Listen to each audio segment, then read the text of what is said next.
Now, the 30-days-old oil spill ended in Nembe, Bayelsa State. Our correspondent highlights concerns following the incident. This is as attention now shifts to the remediation and comprehensive cleanup exercise. Joseph Kunde reports.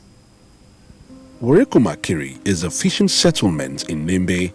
It houses a wellhead belonging to ITO Eastern Exploration and Production Company, a property they acquired in 2015. What could have been business as usual for the inhabitants of the place took a different turn after oil well 1 of the OML 29 started spewing crude oil and gas. While the natives say the spill occurred on the 1st of November, a statement by ITO stated that it occurred on the 5th. We had first visited the leaking wellhead in the company of the Vice President of the Ijaw National Congress, an environmentalist, Maurice Alagwa. This issue is a national issue because this oil well and other crude oil wells is part of the allocation that is being shared, and this is part of the Bonny Light that is being sold every month for the economy of the Nigerian states. The health implications, we may not see them immediately, but we know the UNEP report has told us that benzene is part of crude oil as an element which causes cancer. And then we have other respiratory diseases that are attached to such issues. It is a major incident that we need big relief and also compensation. But first of all, again, ITO should ensure that this thing is stopped. If they do not have the capacity, then they should withdraw the operational license from them. With growing concerns about the devastating effects on the livelihood of the people, ITO embarked on an emergency response visit to Nembe, where relief materials like mosquito nets, disinfectants, sanitary kits and food items were given to those affected by the spill.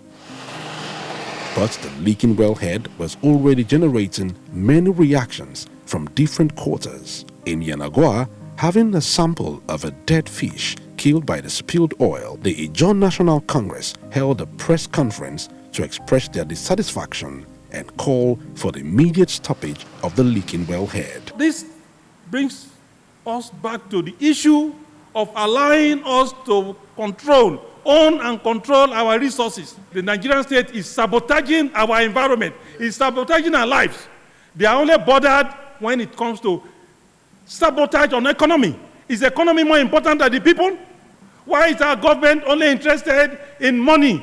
That you come from the place, the people are dying. There is an explosion that is going on and people are dying. Government has not said anything. You can see before me crude oil samples taken by the experts. In fact, we just took one of the fishes out of several thousand fishes that are floating on the river to show that this is not hearsay. This is about reality. One day after, a familiar face visits the spill site. Despite not being able to get beyond the conduit point, the oil company assured the Minister of State for Petroleum Resources, Timipri Silva, that it will be put under control in 2 days. We have gone to the site, we have looked at the place, and we have seen that the company is making reasonable effort to contain the spill. We will go back, we will make comprehensive report to Mr. President, and we will get back to the community. And of course, the company has assured us that they are going to do everything to ensure that the spill is contained. The contractor is already here. He will be on site tomorrow.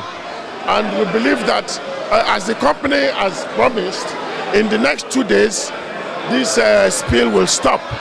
At this point, the company intensified efforts in stopping the Boston wellhead with the arrival of more barges, with another reassurance that it will be stopped in another 2 days. We remain committed to everything we have said from day one.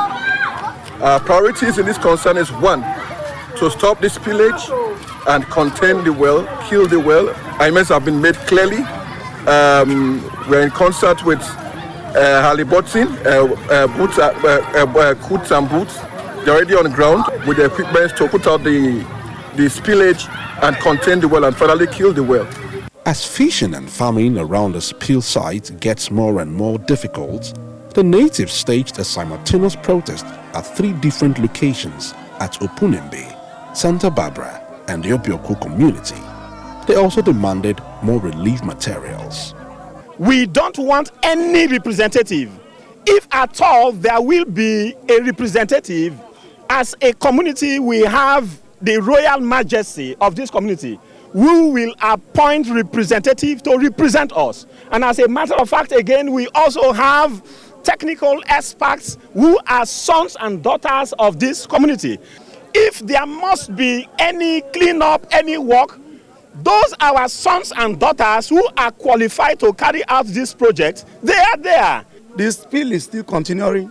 That's why we wrote a letter to the local government chairman, to our House of Assembly member, to our senator, and everywhere, even the ITO, we are writing a letter to them to come to our aid, come to speak to us directly.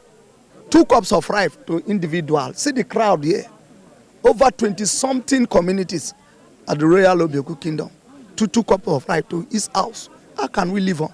The spill continued unabated into the Santa Barbara River for about a month. A visibly unhappy Governor Doyediri and his team visited the spill site. The governor is accosted by some fishermen on the river. He later assures of the state bringing relief materials their way. I'm aware that your means of livelihood has been removed. Now, because of that, I have directed the state emergency team to make sure that we bring relief materials to you.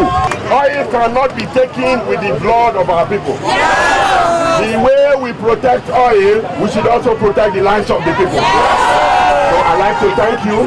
Remain peaceful. Not satisfied with the development, the natives of Nembe staged yet another protest. This time, they want a comprehensive remediation exercise. There must be an urgent but comprehensive remediation program for the ecosystem to restore the biodiversity of the affected areas. May we use this medium to advise all interested parties in this matter to avoid playing politics with the lives of our people and our environment, all of which are currently under great threat. One day after, ITO pulled a breakthrough after being able to finally put out the blowout, a move that had seen them attempted repeatedly in the last 30 days. But some environmental rights organizations, upon hearing of the stoppage, decided to come to see things for themselves. Although they encountered some bottlenecks, they advised on proper remediation. The federal government has to declare an environmental emergency on Bayelsa State, because Bayelsa is one of the most polluted states in the federation. There's always an oil spill ongoing somewhere, and there's never been adequate cleanup anywhere. Setting up the structure for emergency responses to take care of the environment and the people, including conducting a health audit, because the heavy metals that have been pumped into the environment, into the air by this oil spill, there are things that would cause cancers, things that will cause kidney failure. So the situation is really bad. I don't know if the company has the money or even the capacity to remediate, because already the destruction, just from the layman's eye, with the mangroves and the oil that is floating, and listening to experts in environment speak, they have said that the damage that has already taken place by the volume that has been spilled and the gas that has been spilled into the air is about 50 years worth of damage. Unfortunately, I couldn't even go to see the well or the wellhead because of oil company protocols, which is regrettable. I believe that they are supposed to be a little more open and allow those who want to see to see. The spill, though it started in Nembe LGA, has gone to Brass, has gone to River State, has reached the Atlantic Ocean, and so almost everywhere around the Gulf of Guinea that is proximal to Bayelsa State will suffer the same fate. And so they must pay something commensurate. I'm looking at something in the level of about $100 billion, that has to be paid, because in recent years, they hardly pay equivalent of the damage they cause. While frantic efforts are being put in place by ITO to properly contain the spill before focusing on the cleanup of the wellhead platform and its surroundings, perhaps it will be a good time for the House Committee on the Environment to also visit the spill site, as there are growing calls for Bayelsa to be declared an environmental emergency. Joseph Kunde, TVC News, Yenagoa.